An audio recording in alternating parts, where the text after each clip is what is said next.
Thank you for staying tuned. It is still the conversation here on Lagos Television, and on this side, we're discussing a very crucial topic. This is something that concerns us and concerns our environment. With the rising threat of climate change, flooding, air pollution, the need to preserve our ecosystem has never been more urgent. One of the most effective yet often overlooked solutions is tree planting. A simple act with long-term benefits for environmental sustainability, climate resilience, and healthy living. Joining us to discuss this very important topic is Joshua Dazi. He is the Programs Development Manager, Nigeria Conservation Foundation. You're welcome. Thank you for having me. And together we'll be discussing tree planting and environmental sustainability, exploring its importance, challenges, and opportunities for all. You're welcome again. Thank you so much. All right, in my intro, I said that some of the forces threatening us, and when I say us, I mean we and the environment. We have a climate change, flooding, air pollutions, and what have you. And I said again that one of the most effective ways, yet overlooked, is tree planting. So let's begin by understanding why planting trees are important to a layman for the need to see a tree beyond just looking at it as a tree. Okay, thank you for having me once again. So tree planting itself, like you said, is one of the effective but most simple form of addressing climate change. But to give it a bit of perspective, we'll just have to break it down into two important components. Number one, Africa as a whole may not really be a bigger contributor of climate change, but the consequence of climate change is something, it's a reality that is already happening within and around us. And a typical example of some of these effects include things like flooding, especially in coastal community. But there are natural barriers that God has actually put in place to actually address some of these consequences. That's for us here in Africa? Yes, even especially for us in Nigeria. So if you look at the coastal line of Nigeria, particularly around the Niger Delta area, you will discover there's a vast mangrove forest. These mangroves are natural barriers that help to cushion the effect of the sea level rising, which is the aftermath effect of climate change. Because once you have the polar ice melting, they usually have sea level rise. And once there's sea level rise, there is a flood that will occur, especially around the coastal community. And in that particular area, you will discover that sometimes it will wipe out a complete community out. So, but because of these natural barriers that are in place, they help to reduce the impact of this erosion. So trees themselves play very, very important. Like I said, if you look at it in terms of addressing the effect that we're already facing in terms of climate change, they are there providing those kind of barrier and then reducing the impact of what we naturally must have experienced in terms of climate issue. And then if you look at Lagos, for example, you discover that about 30 years ago, if you look at the stretch of Lagos coastline, there are mangrove or natural forest belts that is closer to the ocean, but they're there reducing the impact of this flood and water getting into land area. But now you discover that residential areas are already in the ocean. Today we are talking about coastal road, but in the design of the coastal road is there vegetation belt plan in it that will also provide some level of cushioning effect for in terms of flooding and all that. So one thing that we know that we should have at the back of our mind is that when we take out natural barriers and then try to bring in man-made efforts, it's more expensive to actually handle than the natural barriers that God has already given to us.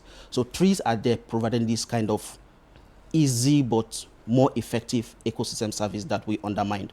So tree planting are not just something that we should just look at and take for granted. That you can imagine how much it costs to produce one groin that will ordinarily reduce erosion. And we have our trees there. It doesn't take too much to. It's just there providing those services that we do not have to spend so much on. But we have actually really undermining this importance. So for me, tree is just something that is more less cost effective, and then when we destroy them, we'll now have to pay the price in I want hundredfolds. us to look at how urbanization has also come into play here, because you just said something now. Back in the days, we had these mangrove trees and all, but now that we have people building houses on places that we used to know was water, and do we have sufficient trees enough to be able to withstand, just in case any disaster happens? Not praying for something to happen. So there, if you look at the pace at which development is going, let's take example with estate developers. How many of those estates have green spaces? There are no green spaces. In fact, people want to maximize profits, in quotes, by building up the entire area without considering green spaces. And I want to cite example with Lekki Conservation Center. I don't know if you have been there before. So imagine Lekki Conservation Center is taken out of Lekki. The havoc that would have been in the whole of that axis would have been something that millions of dollars cannot be able to recover in the nearest future. In the nearest future. So now the issue that is there is that because these people think that they can maximize profits by building up entire area, they don't know that you are invariably putting a more dangerous consequence that will come, and then you end up spending more. The profit you think you are making, you are naturally not making that profit, because at the end of the day, you take that profit and then put it back into maintenance and all destruction that will happen at the long run. So estate developers or city development is not really considered with green spaces sometimes. Or even if there are green spaces, you discover that in one way or the other, corruption will come in and people will just build up the entire area. And before you know, because there is pressure in housing and all that, but again, people don't really put consideration on green spaces. So in specific response to your question is that the number of trees currently in Lagos are not even sufficient to address some of the benefits that ordinarily tree could have provided if they are there. So fewer trees are in Lagos compared to what it should ordinarily have been, because the green spaces are even disappearing rapidly.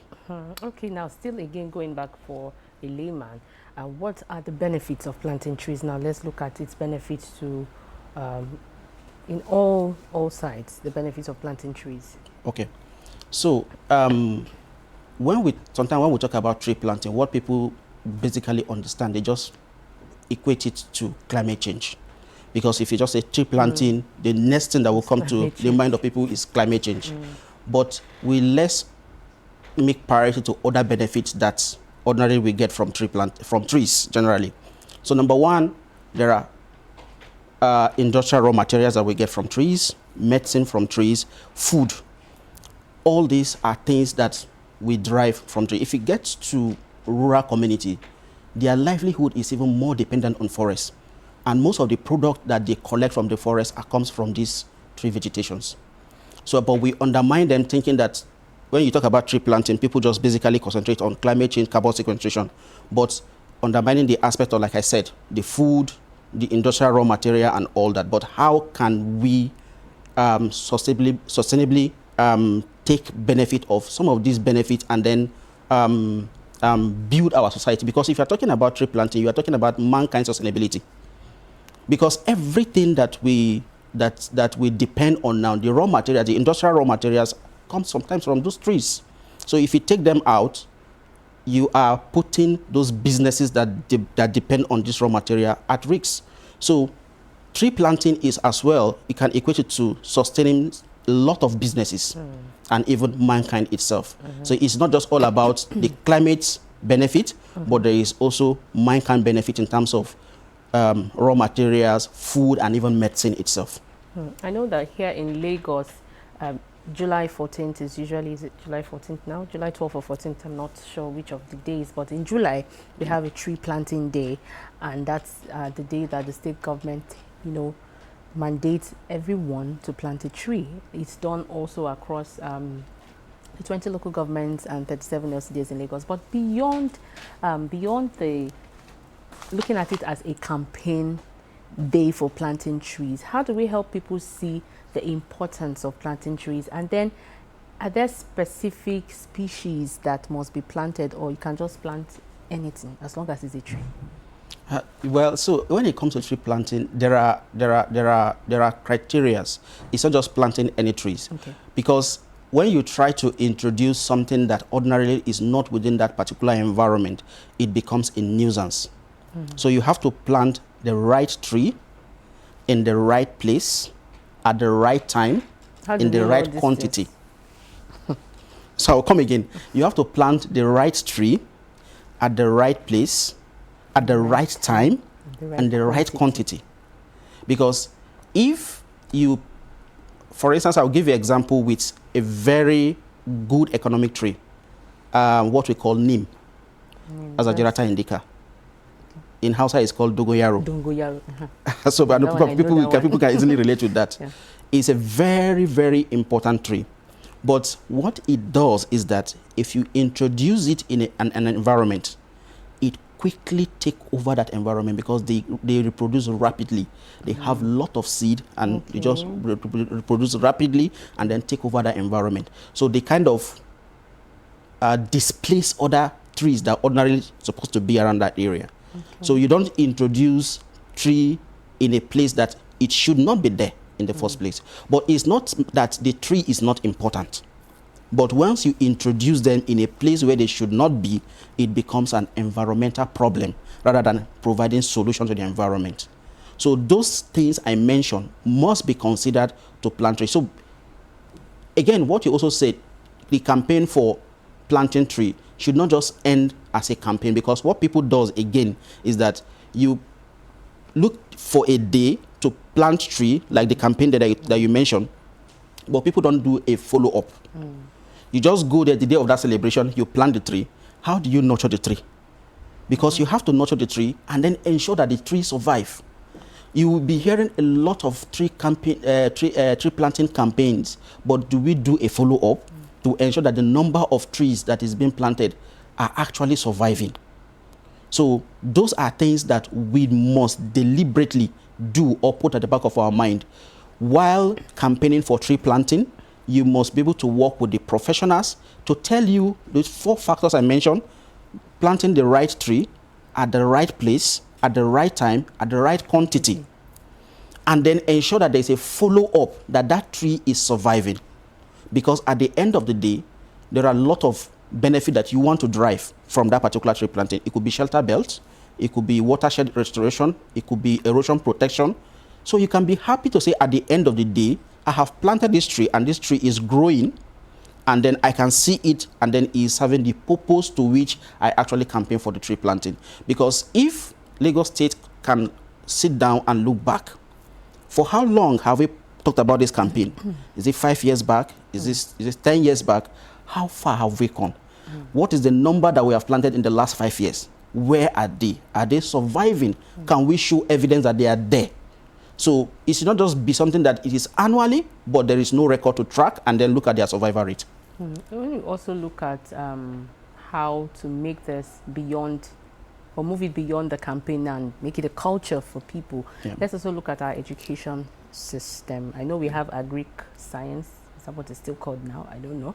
But we do agriculture in school. And how important is it to start teaching even from the basic primary education, the young ones, on the importance of planting trees, because these ones will also grow into adults and have their own places of living as well? So for us in NCF, what we do is that we have a conservation club that we engage, even we partner with Lagos State government to engage children in conservation club. But the typical thing that can also be done to actually send down the message and then let them understand is a program that we are also doing with school called the School Orchard. The School Orchard is a place where is a program where we try to train the children not just only on the environmental aspect, but also the plant-related engagement they can have. It has to do with things like planting of the trees, looking at circle of life, because you see, when trees are not in a particular location and then you try to introduce trees, there are other players of the ecosystem that will ordinarily return. If I plant orange, I plant mango, in no distant time, gradually insects will come. Yeah. And when those insects come, they serve as pollinators within that particular area. And then when the mango or the orange begins to fruit, birds will come. So you begin to tell the children that for them to understand the circle of life, that it is not just a tree standing, but there are other organisms that actually plays a role by you introducing something. And that's why I said you have to introduce the right trees. Because sometimes if you do not introduce the right one, it becomes, like I said, mentioned earlier, a problem, an environmental problem. So, but we use this school orchard program to be able to tell the children and teach them the benefits of planting tree, and then for them to also understand the circle of life, that everything revolves in a circle. So whatever you do, if you destroy this particular tree, you are not destroying that particular tree alone, but you are destroying a whole lot of organisms that at the end of the day, it will now come back to you, the human. So, curious question now. What's the difference between planting a tree and planting a flower plant? So they are all plants. Okay. They are all plant. And like I said, there are different purposes. They are in terms of plant classification, flower is different from tree. And in their role within the environment, also they differs. They differ completely in terms of their role in the environment. Every organism in an environment has a function that it plays. So, like if you look at the legumes, let me just come to grasses. Let me reduce the language. The grasses. So, you find out that the grass is being eaten by an antelope. An antelope can be eaten by an elephant. So that's a circle of life. So they differ in the role that they play, generally in the environment. But it's just a classification of where you say you have 5 children in the house. This person's name is Ada. This one is Chinelu. This one is this. So you can be able to have them differently with their different roles. So that's how plants are also classified. They differ in their ecological function within the environment. So flowers is you can classify them generally sometimes as the grasses, if I may use that layman language, and then you have the shrubs that is a bit bigger than the flowers, and then you have the trees like that. All right, still talking about planting a tree now. What are the common mistakes that people make at the early stage of planting these trees that should be avoided? So back to the 4 factors I mentioned. Mistakes, number 1, when you introduce the wrong tree at the wrong place, and even plant at the wrong time. Because now, I may decide to say I want to do tree planting or the campaign that you talk about. And then you now place the day for the general tree planting sometime in November. You know, in Nigeria, the rainy season has completely gone in November. So you plant, the plant half shocked, there's no water. So you did not give adequate care. And then you discover that when you come back in the next 1 to 2 or 3 days, the plant is already dead. So that's also a mistake. You must plant the tree at the right time where it has sufficient water and all that. Then in the right place, there must be nutrient consideration. Does it even have the adequate nutrient? Do you need to also support the plant with nutrient for it to be able to pick and then continue growing? So if the nutrient is not there, if it's just a degraded soil without nutrient, then you know that you're just completely wasting your time, because when you plant them, the tree will not grow, and then you will come back and find out that the tree is dead. So these are just but common mistakes, like I said, and it all circle within the 4 factors I mentioned earlier. Planting at the right species, at the right place, at the right time, in the right quantity. All right, so for also trees that have big and deep roots, what are the things to look out for before you plant them? And how do you maintain this after planting? So you have to look at also the area. And then there are different species. When you work with experts, they will tell you that this particular species grows very big. Like if you look at Iroko tree, you can have a maybe 300 square meter property, and then you now introduce 5 Iroko in the compound. So it cannot be done. So you have to also work with the experts to be able to tell you because at the nursery stage is just like the young seedlings growing, the young tree growing. So you may not be able to know that in the nearest future it will grow to this big size. So you have to also rely on expert opinions to be able to tell you that this species is not something that should be planted in this particular environment, because the effect may be if the aftermath effect may be detrimental for the building or wherever you are planting that tree. Okay, just for emphasis again, how can individuals now take care of trees? So now, for people to be, like I said, apart from just the general awareness that people should get involved, there are people that also have specific goal of why they want to actually get involved in tree planting.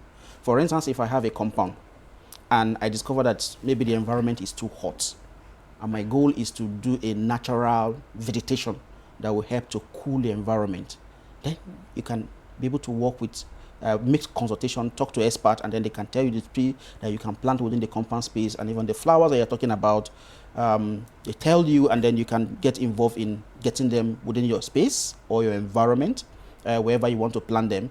Or you want to also, because if you get to places like the northern part of the country, you discover that during the dry season period, there are a lot of winds, and sometimes if you're not careful, you just wake up one morning and your roof is off the building.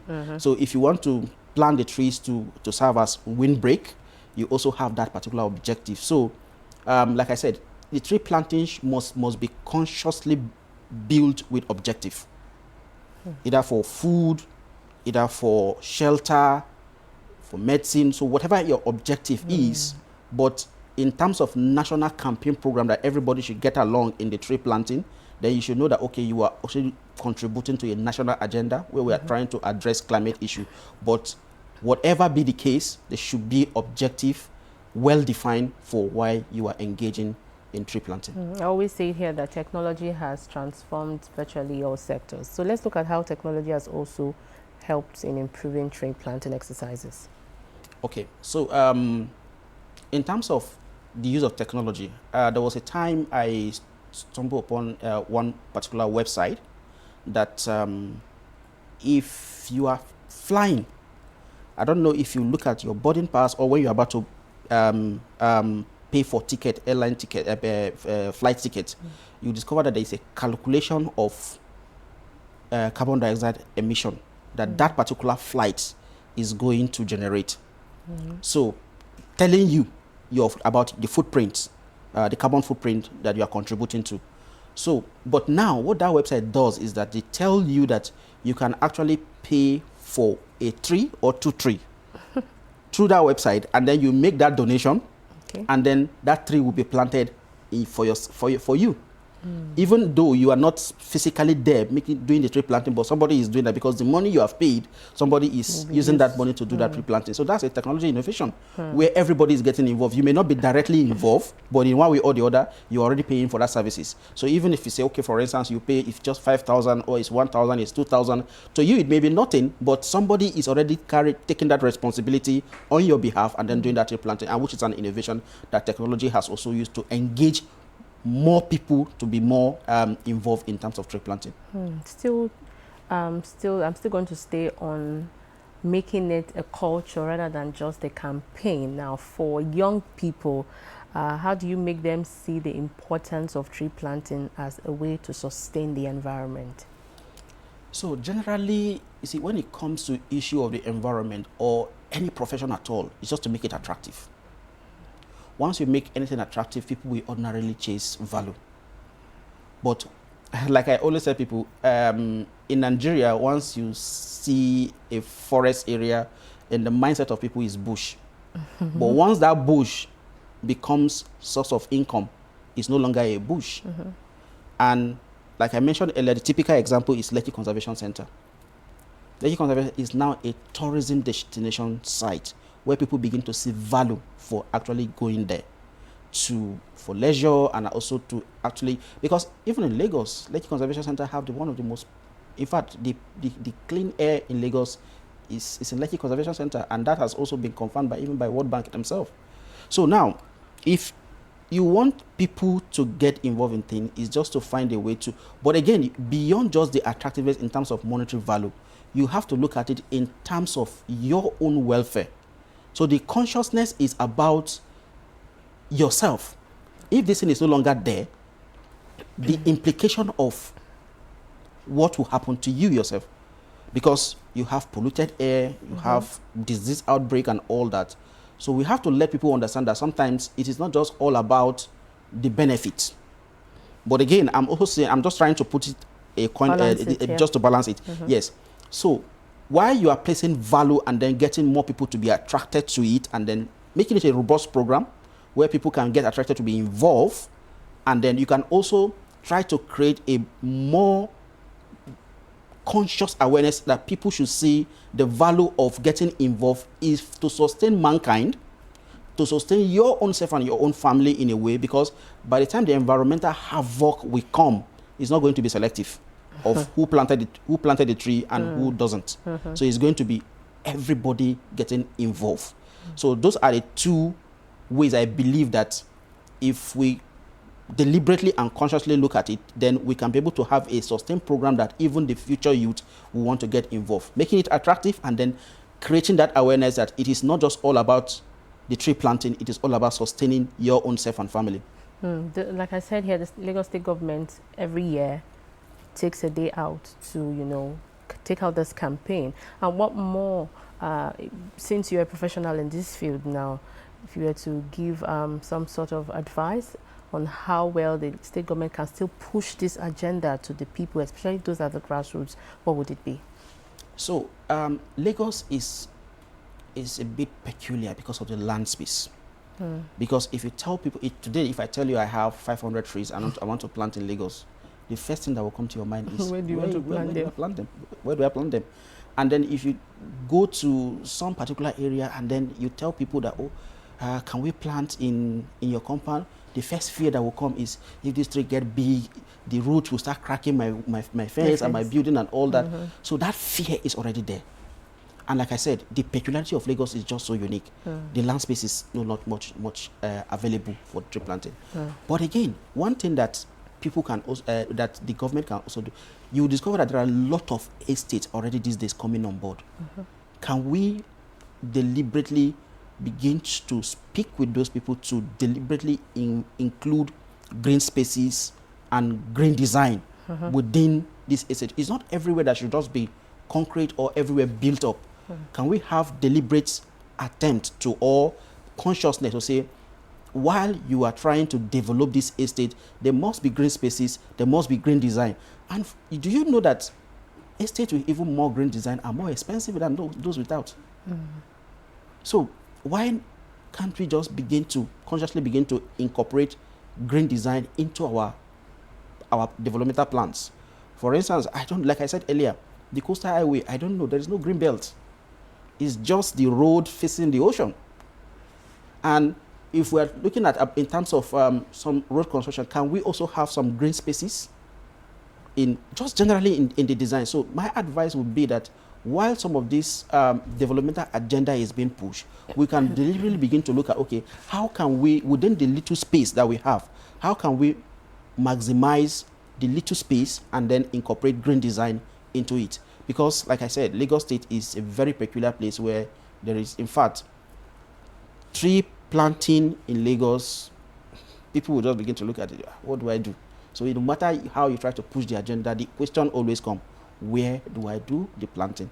But I think these are just low-hanging fruit that we can easily harness in terms of estate development, renovation of constructed or rehabilitation of road, and then capitalizing on some green spaces to introduce green or tree planting within those designs should be a low-hanging fruit that we can consider. We must leave this conversation here, but today I have been able to take out from these conversations that trees do more than just beautifying the environment. It does a lot more, and it is time for us to move beyond the awareness thing and then move into action. And he said something that the kind of say it again, please.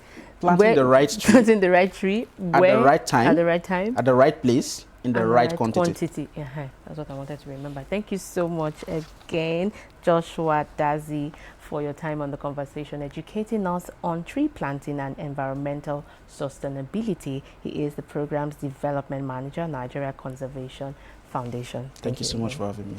The conversation continues after this. Stay with us.